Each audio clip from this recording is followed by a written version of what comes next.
Manoj Sony എന്ന് പറയുന്ന UPSCയുടെ chairman രാജിവെച്ചു. അതൊരു സാധാരണ രാജിയല്ല, ഒരു ഒന്നൊന്നര രാജിയാണ്. എന്തുകൊണ്ടാണ് ഒന്നൊന്നര രാജി എന്ന് പറയാൻ കാരണം, അത് മനസ്സിലാകണമെങ്കിൽ മനോജ് സോണി ആരാണെന്നറിയണം. മനോജ് സോണി സന്യാസ ദീക്ഷ സ്വീകരിച്ച ഒരു മനുഷ്യനാണ്. ഇഹലോക ചിന്തകളിൽ നിന്നൊക്കെ വെടിഞ്ഞ് സന്യാസവുമായി ജീവിക്കാനും ഗുജറാത്തിലെ അത്തരം ഒരു ആശ്രമവുമായി ബന്ധപ്പെട്ട് പ്രവർത്തിക്കാനുമാണ് അദ്ദേഹം തീരുമാനിച്ച ആ രംഗത്തിറങ്ങിയത് എന്ന് മാത്രവുമല്ല, നമ്മുടെ മോഡിജിയുടെ ഏറ്റവും വിശ്വസ്തനും ശക്തനായ ഒരാളുമായിരുന്നു അദ്ദേഹം. മോഡിജി മുഖ്യമന്ത്രിയായിരിക്കെ MS യൂണിവേഴ്സിറ്റി, വഡോദരയിലെ ഏറ്റവും പ്രശസ്തമായ യൂണിവേഴ്സിറ്റിയാണ്, അതിലെ VC ആയി മനോജ് സോണിയെ നിയമിക്കുമ്പോൾ അദ്ദേഹത്തിന് വയസ്സ് 40 ഒരുപക്ഷെ ഇന്ത്യയിലെ UGC നിയമനങ്ങൾ എടുത്ത് പരിശോധിച്ചാൽ ഏറ്റവും പ്രായം കുറഞ്ഞ VC എന്ന് പറയുന്ന റെക്കോർഡ് ഈ മനോജ് സോണി എന്ന് പറയുന്ന സാറിനായിരിക്കും. പിന്നീട് സാറിനെ അംബേദ്കർ യൂണിവേഴ്സിറ്റിയുടെ വൈസ് ചാൻസലറാക്കി. അങ്ങനെ വളരെ ശക്തനായി നിൽക്കുമ്പോഴാണ് അദ്ദേഹത്തെ 2017 19 മറ്റോ UPSC അംഗമായി നിയമിച്ചു. അങ്ങനെ അംഗമായി നിയമിച്ചപ്പോൾ എല്ലാവരും അത്ഭുതപ്പെട്ടു.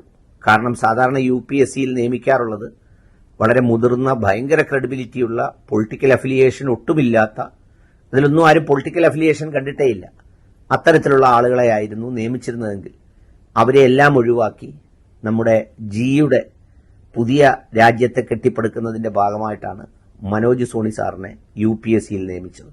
2023 മെയ്യിലാണ് മനോജ് സോണി സാർ UPSCയുടെ ചെയർമാനുമായി.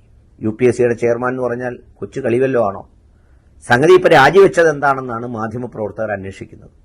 നമ്മുടെ പൂജാമോളുടെ നിയമനവുമായി ബന്ധപ്പെട്ട് ധാർമ്മിക ഉത്തരവാദിത്വം ഏറ്റെടുത്താണോ, ഇനി വേറെന്തെങ്കിലും നിയമപരമായ ഉത്തരവാദിത്വം ഉണ്ടെന്ന് വെച്ചാണോ, ഇനി അതല്ല വേറെന്താണ് കാര്യമെന്നറിയില്ല. ഏതായാലും അദ്ദേഹം ദ്രൗപദി മുർമുവിന് ഈ രാജിക്കത്ത് അയച്ചു കൊടുത്തുവെന്നും ഇനി തുടർന്നുള്ള ജീവിതം അദ്ദേഹം സന്യാസ ദീക്ഷയുമായി ബന്ധപ്പെട്ട് ജീവിക്കാൻ ആഗ്രഹിക്കുകയാണെന്നുമൊക്കെയാണ് പറയുന്നത്. എന്നാൽ സർക്കാർ അദ്ദേഹത്തിന്റെ രാജി ഇതുവരെ സ്വീകരിച്ചിട്ടില്ല. ഇനി പകരം പുതിയ ചെയർപേഴ്സണെയൊക്കെ കണ്ടെത്തേണ്ടതുണ്ട്. എന്ന് മാത്രമല്ല, അതിനേക്കാൾ അത്ഭുതപ്പെടുത്തുന്ന ഒരു കാര്യം, 6 വർഷമാണ് UPSC ചെയർമാന്റെ കാലാവധി. അപ്പൊ 2023 മെയ്യിലായാൽ 2029 മെയ് വരെ സമയമുണ്ട് ജിയോടൊപ്പം UPSC ചെയർമാൻ ആകാൻ. പക്ഷേ ഇപ്പൊ 5 വർഷം ബാക്കി നിൽക്കെയാണ് ജി തന്റെ പരിപാടി അവസാനിപ്പിക്കുന്നത്. അതൊരു വല്ലാത്ത ത്യാഗോജ്വലമായ ഒഴിവാകലാണെന്നാണ് മാധ്യമങ്ങളൊക്കെ പറയുന്നത്. പിന്നെ അതോടൊപ്പം ജി എന്തുകൊണ്ടാണ് ഇത്രമേൽ ഉജ്ജ്വലമായ ഒരു പദവി അതിൽ നിന്നും മാറിയത് എന്നും തർക്കമുണ്ട്. ഈ സിവിൽ സർവീസ് പരിശീലന കേന്ദ്രങ്ങളും അത്തരം കാര്യങ്ങളും ഏജൻസികളുമൊക്കെ മനോജ് സോണിയെപ്പോലെ ഒരാളിനെ ഏൽപ്പിക്കുന്നതിന്റെ ഒരു മഹത്വം നമ്മുടെ മോഡിജിയും തിരിച്ചറിഞ്ഞാണ് അദ്ദേഹത്തെ ഏൽപ്പിച്ചത്. പക്ഷേ ഇപ്പോൾ പാതി വഴിയിൽ ഇറങ്ങുകയാണ്. പൂജാമോളാണോ, ഇനി അതല്ല പൂജാമോളുമായി അനുബന്ധ വിഷയങ്ങളാണോ, എന്തായാലും ഇനി വരും ദിവസങ്ങളിൽ അതിനെക്കുറിച്ച് കൂടുതൽ കാര്യങ്ങൾ പുറത്തു വരുമായിരിക്കും. രണ്ടായാലും ഒരു കാര്യമുണ്ട്, ഇപ്പോൾ മാധ്യമങ്ങളും പൊതുസമൂഹവുമൊക്കെ ഇത്തരം കാര്യങ്ങളൊക്കെ ചർച്ചയ്ക്കെടുക്കുന്നുണ്ട്. ഈ കൻവർ യാത്രയായാലും അത്തരം കാര്യങ്ങളൊക്കെ എന്ന് പറഞ്ഞാൽ ഭയങ്കരമായൊരു പേടി ഒക്കെ ഒന്ന് മാറി.